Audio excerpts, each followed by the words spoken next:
daily report about how girls have been cheated and made to marry. Then there has been a lot of torture, etc. And some have ended up in ISI also, especially from Kerala. Though Love Jihad been around for a long time as a public discourse, people have simply denied it.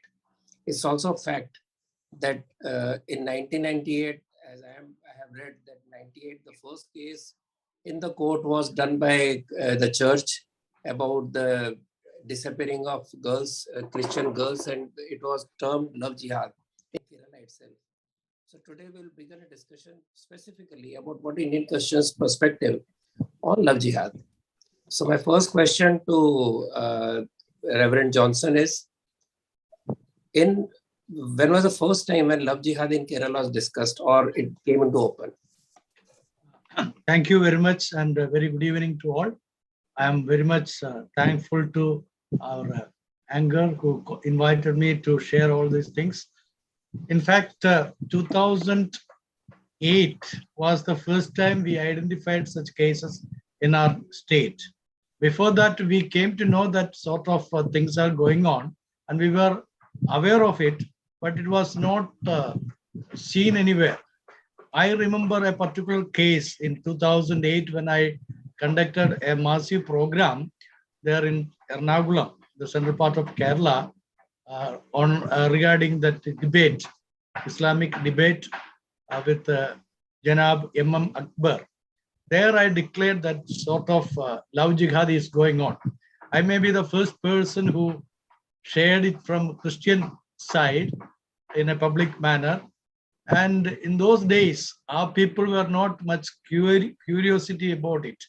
But later we came to know that it is a pandemic. It is just like a pandemic and we need to worry about it. And many of our youngsters already been trapped by those people.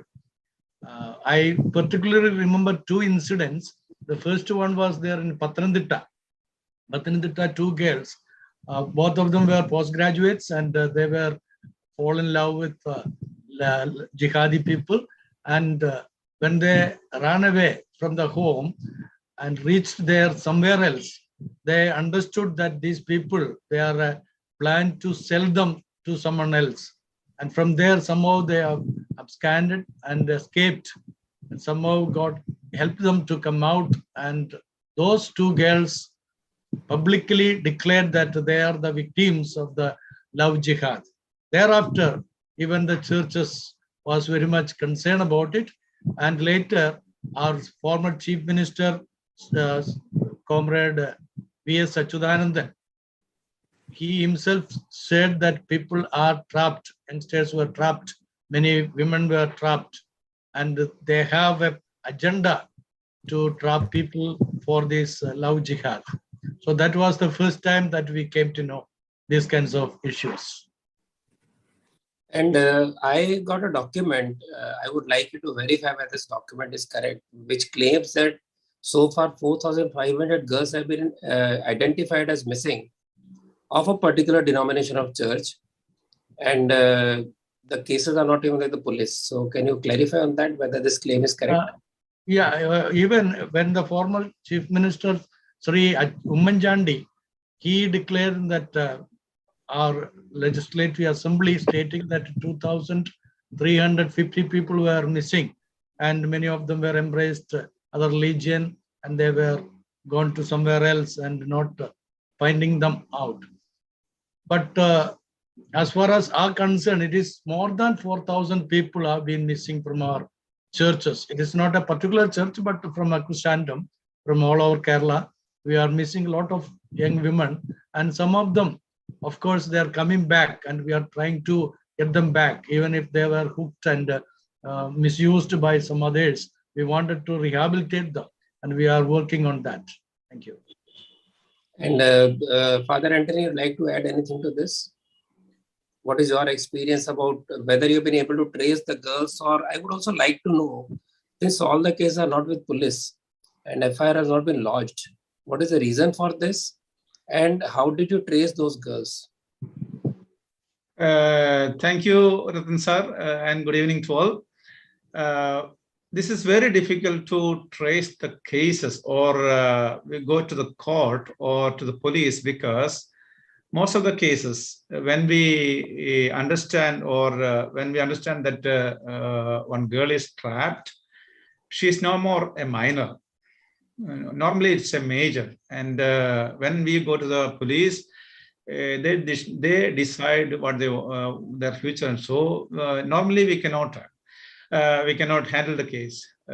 For example, once this is one of our youths did, or two youths did the case. One girl was trapped when she was in the 9th standard, and the family didn't know.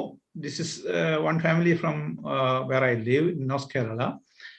And these young people, they are Christians. When they knew about this, they went to the house of this girl. At that time, she was 18.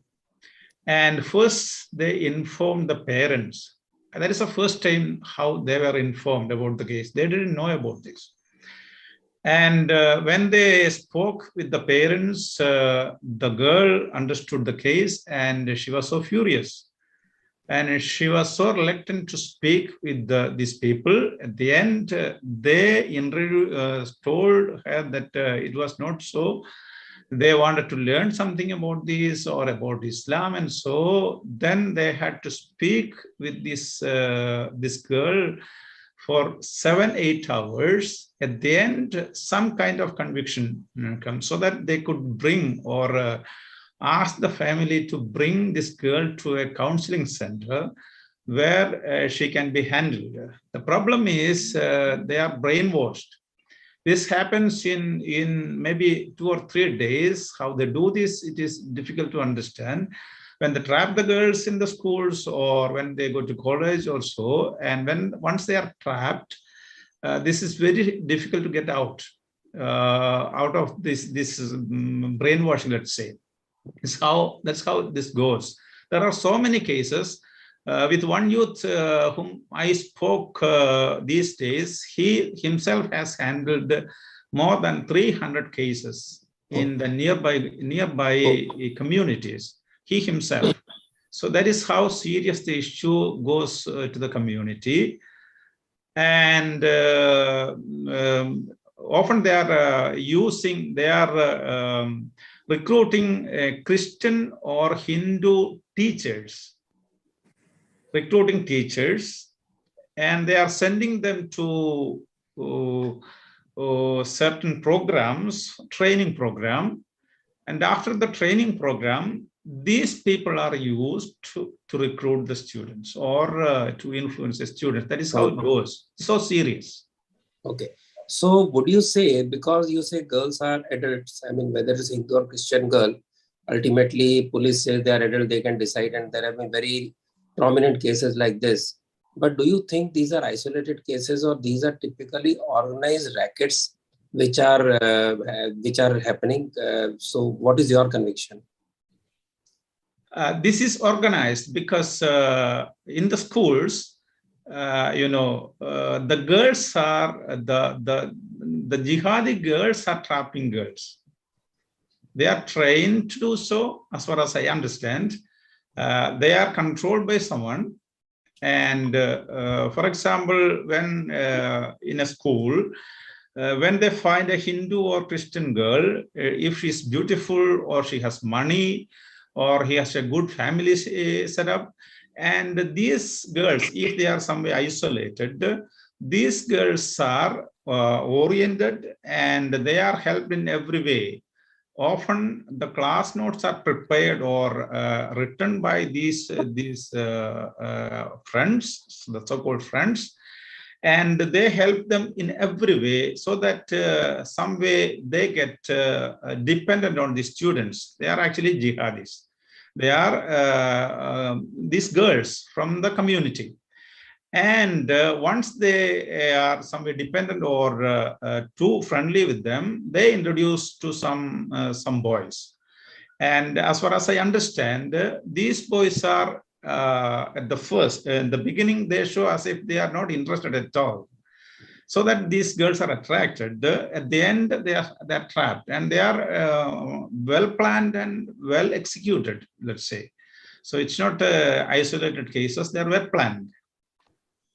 So you say that these are organized people. When you say they, earlier we used to say these are semi people. Now semi has been banned. So when you say they, do you suspect they are PFI or SDPI, or they are just some scattered people who are being financed by somebody?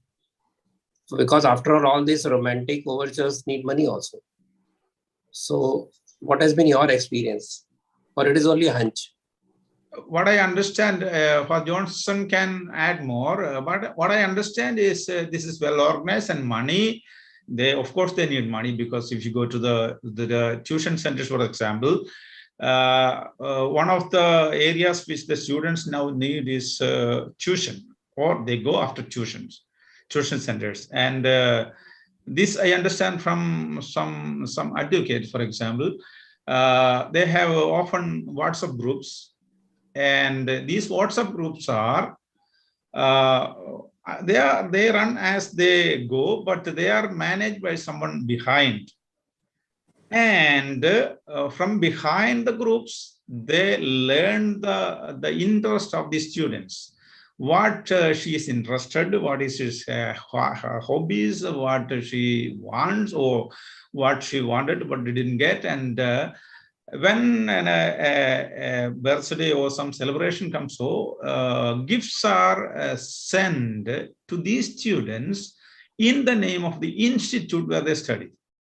So what we should understand with this, they are well organized. As far as I understand, Johnson may add something. Johnson, you would like to add to your own in the way of Yes, because mostly our people are very poor. They are hailing from a poor background. And when they require financial support, parents may not be able to support them. So naturally, they'll depend on the people whom they can support. So their friends will offer sort of support, and they will go along with them. And nearby all the institutions, they have started Quran Hadith classes. Even in Calicut, NIT is one of the prominent institutions in India. So nearby there is an institution called, an organization called Niche of Truth. Niche of Truth is run by the fanatic groups like MM Akbar Sahib and all. And Dr. Zakir Naik was also funding towards it. And what happened, people goes there, and when they reach over there, they put forward certain questions which is confusing people.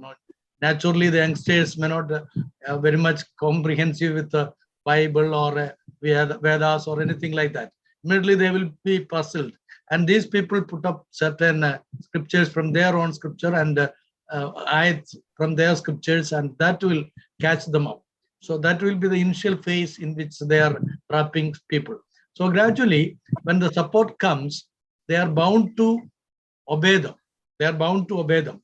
They visit their homes, they provide them enough and more, and also supply whatever they require. Along with that, they will have the romance too. So that is what the people in their age require. So in that way, they are trapping youngsters. But since you say, Mr. Johnson, that they also visit homes, naturally parents and family also get involved, and they are also aware, or they become aware later on. So what trauma the family goes into? Do the parents reach out to you to search the girl or try to find out whether they can get her back? And then what is their trauma? How do they handle it? What about the church helps them handle the trauma?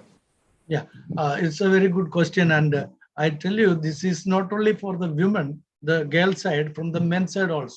Young men also were trapped by the young girls.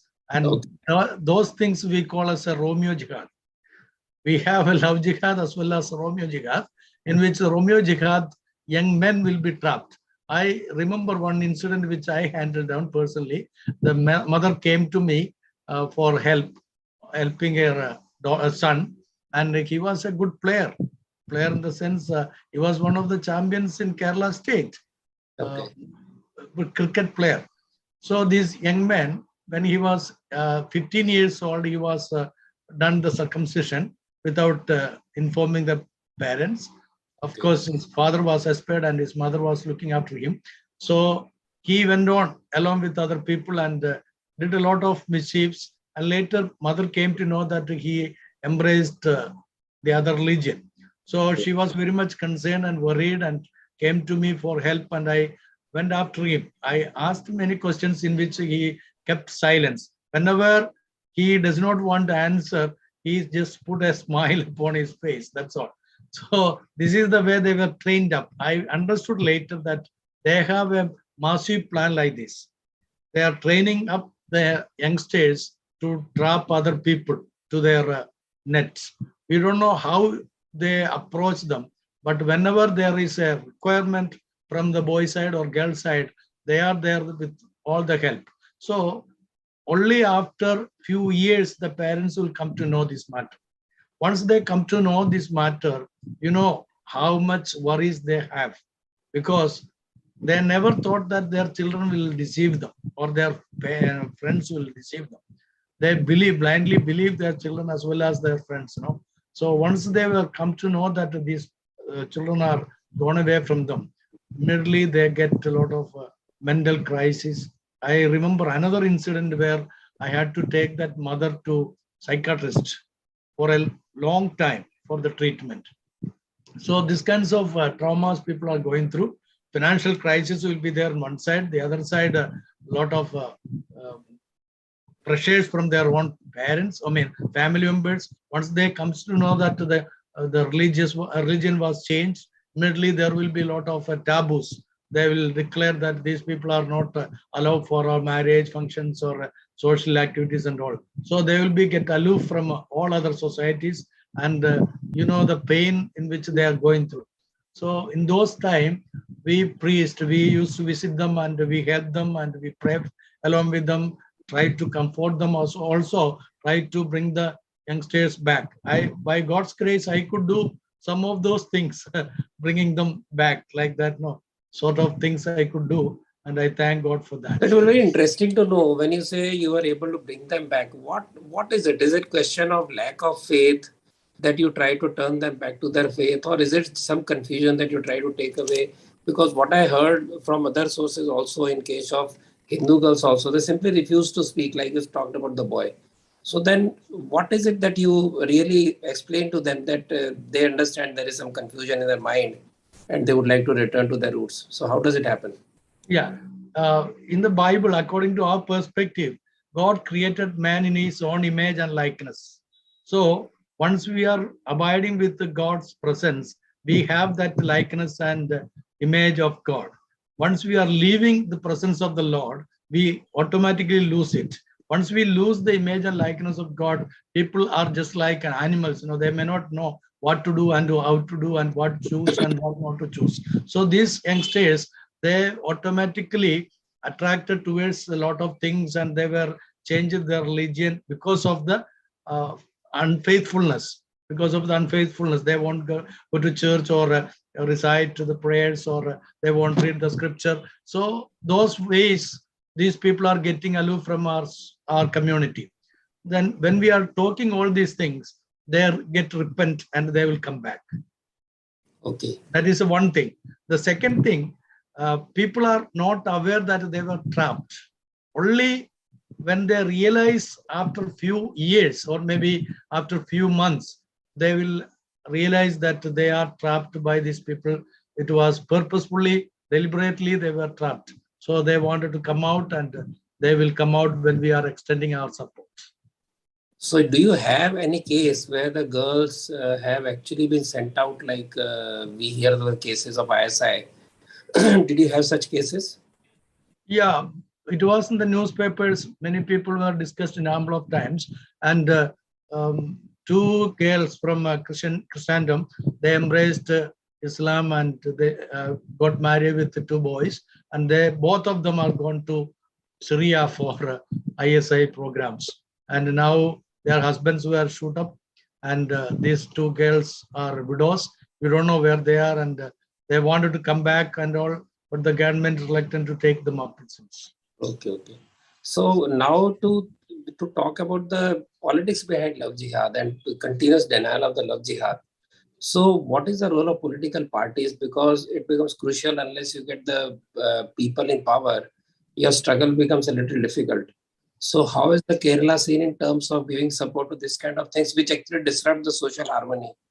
So, what is the political scenario? Which kind of groups and what kind of groups are there who actually encourage this, or is there any support from the government or from the police which helps you, stop this kind of disturbance the society, or girls going away, or boys, as you also told, boys also going away. So, is there some encouragement from the political parties for love jihad or neutrality, or some support to you? See, Because there are Christian parties also in Kerala. There are parties who are typically Christian parties. Even they support. yes. See, in Kerala's demography, we three major religions are almost equal. See, Right. maybe slightly differentiation, but we all are living as a very harmoniously in our state, very harmonious, and you cannot even imagine the way that we were embracing each other and helping each other, and still it is going on. There is no such problem, such as, because the majority of the people are least bothered about all these things. They are helping other people, and we give and take policies are there. But the political scenario in Kerala now, these people, the jihadi people, they infiltrated in all the political parties. All the political parties, somehow they infiltrated, and some of the major parties cannot speak out. So they play the neutrality, as you said. And some other people, even the Kerala Congress M is considered to be the Christian party or the Christian majority political party. They are also in neutral in certain areas, because they feel that once we are open up our mouth, our democracy will be spoiling. So instead of speaking out the truth, they keep silence, which havoc the entire society. But if you are talking the truth with the love and concern, I think this problem can be settled down soon and very soon. If all the politicians, especially including our government and the opposition leaders, if they are come together and sit together and talk about these issues, major issues that people are afraid, people are having curiosity, if they sort out and settle down, I think there will be a permanent solution from our community. Right. Father Anthony, would like to add anything to what Mr. Johnson has said? Your personal experience in this field. It's what he said is right. Political parties are more interested in the votes, the number of votes, and then they want to get the position. More, they are not interested, as far as we understand. Both leftists and rightists, both are the same now, as it seems. And when there are cases in the court, I am told that you generally get more support from Hindu lawyers than from other lawyers. Is it true, or is it just an impression? Because the court, the law, I think there is no love jihad according to the law definition. So it cannot be handled in the court, as far as I understand this. There is no definition of love jihad in the law. So when we judge has gone to the court, so they were the earliest to go to the court, right? Yes. Yeah. Precisely, I cannot say. Johnson, what do you say? Yeah.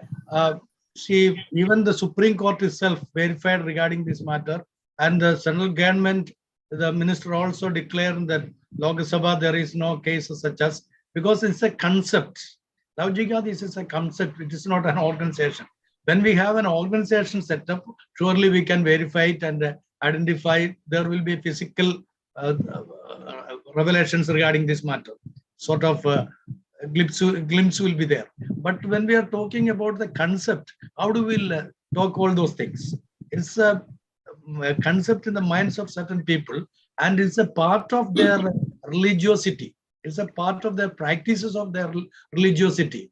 We talk about the 5 pillars of the Islam, whereas some of the core members of the Islamists, they say there are 6 pillars. The 6th one is a jihad.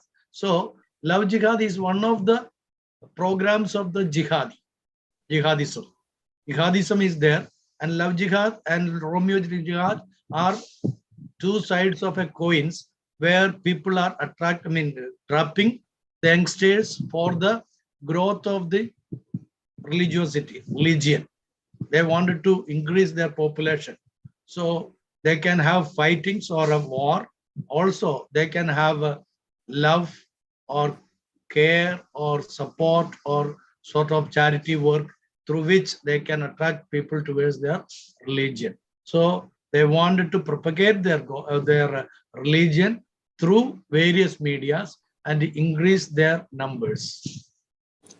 In fact, generally speaking, when we discuss or debate in the TV debates and when we write about it, generally say we define love jihad where the other person hides his or her religion, then tries to trick the person, then later on discloses the identity. Does it happen in your community also, or is it straight away they know what they're getting into? Yes, of course. First they say that I'm not religious and I want to live as not as a religious. So we will have a secular life, and we will be a model to the community. And sometime we have cases in our church where they come to the church and they get baptized. That means they accept our religion. Okay. And then after that, they just reject and go and do what they want. Okay. That happens. Okay. So now coming to another important aspect, which I talked to one of my friends who actually introduced me to you. He talked that there are some campaigns on the social media which I have tried. He also tried special classes on Sundays to tell the youth about what exactly your religion is and how to. If there is a case of this kind of misplaced romance, then how are you using social media and your own pulpit to educate your followers? To me? Yeah, you can answer first, then Johnson can we have our parish system normally, and we have some control of our people. So we have a Sunday school system or youth classes and so on, and we use also social media. This is a recent problem. So the system is only developing. For example, in 2020, we have the supreme authority, that is our synod of the Syro Malabar Church. It has made two important decisions regarding this. Okay. One is in 2020, the bishop decided to make an inquiry into all cases of love jihad, the so-called. And that will be conducted. It is not over, I think, because the precise data is not known. Often people are also reluctant to publish the data. Second is they have, I can read the important 2-3 points of the synod, from the synodal news, what the bishops told. That is, we have also to see with the great seriousness the killing of girls who were entrapped through love relationships. Inter-religious love relationships happening in Kerala on an accelerating scale are endangering religious harmony and social peace, causing a lot of anxiety. Planned entrapment of Christian girls is a real fact. The fact that Christian girls are recruited to join IS terrorist organizations should be an eye-opener. This is based on the news which Father Johnson was referring to. These instances should not be viewed as affecting the interreligious harmony in the state. The Synod requests the government to view such actions as terrorist activities or as acts that affect badly the existing social harmony and not as religious conflict. The Synod also decided to make the parents aware about the dangers involved in such relationships since its introduction. So this is how from the center it says. So the church is aware of the problem. The problem is on the ground level, this is not so much active, let's say. There are groups or communities where they are well aware of the system. There are communities where not aware of the program. but we are struggling hard to get to the minds of the people. Every day, I think we have success. But still, there's a lot of work to do because these people are working through the loopholes. If the law gives a loophole, they are using to introduce their system into the society and or even our rural legal system. That's what we find in the hijab issue. And so, where there's a gap, they try to fill that with the new law. That's what I understand. Okay. Mr. Johnson, you also, I heard that there are also now clubhouse discussions with other community, Muslim community and Christian community. So how is that going on, the exchange of ideas? Does it always remain harmonious, or there are also some... They started with the harmonious, but now it is fighting each other and putting accusations each other, which is it's not at all good for our society's well-being. One thing I wanted to add along with our father, Tarekadavil, see, we as a Christians now in Kerala, we have different denominations, but we are forgetting those denominational barriers and are coming together. And we are trying to help our youngsters who are in doubt, who are in need of a lot of encouragements, who are in need of social inclinations and all. So we are coming together and also trying to produce one handbook for all the questions will be answered to their doubts and all. That we are planning, and it will produce immediately if God willing. The other thing, even Muslim community, some of the good Muslims, they are also opposing it. They are saying that Love Jihad and Romeo Jihad are not, it should not take place in our society. They are against of it. We wanted to bring them also in the front line along with the other communities, and we wanted to stand together saying that if you love a girl, there won't be any problem at all. If you love a boy, that is all natural thing that you can do it. But for the sake of increasing your religion, adding people to your religion, if you're doing it, is a very wrong thing. It's unethical thing. That's what we are claiming, I mean, always sharing. So we wanted to protect our people. We wanted to, it's not a social discriminations or any society, what's called inclusion of the societies, but we wanted to accommodate everyone with the love and with care. Along with that, we wanted to see that our people are not trapped. That's all. So coming to the last part, since you talked about the various denominations coming together to fight this evil, as we can say, what about cooperation with other communities, let us say Hindus or various denomination of Hindus? Do you plan or do you have any such cooperation with the communities which are typically out of fold of Abrahamic religions? A bit tough question, but is there any plan or is it happening that you are also able to cooperate with other communities? First step is fine, that at least the church is domination talking to each other. But are we also talking to other communities outside the church fold? Sure, that's what I said. Even including Muslim community, some of the educated and well-known people, they are opposing the Love Jihad and Romeo Jihad. They're saying it should not take place in our state. So we wanted to bring them along with us. And also the Hindu brothers and sisters who are also going through the same problems and worries. I remember one incident, since we have a counseling center, one lady was brought to me. It was, I think, 15 years back, 2005. That was those days, Love Jihad was not that much prominent. One Sushila, she is hailing from a Nambudri family from Kannur district itself, and she embraced Islam and she was married to three people and having two children. And she was facing sort of psychic problems after the husbands were leaving her, one by one. So we were helping those people and supporting them to find out their livelihood and other things. So we wanted to bring all the societies together to eradicate such crimes from our states. Wonderful. Let me add something to that. Yeah, please, sure. As we experience our society, as I was a child, we had a mixed group. We Christians lived there, Hindus lived there, and the Muslims lived there. We were like one family. I personally brought food from my family to the Muslim houses, and they ate it happily, and they brought their food to our family, and we ate it. The same with the Hindu families. We had no problem.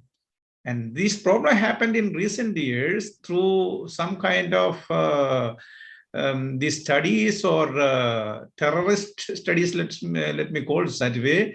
And the community is getting so one from different from the other, or estranged from the other. We want to get back to the society where everyone respects the other, everyone greets the other, everyone loves the other, everyone.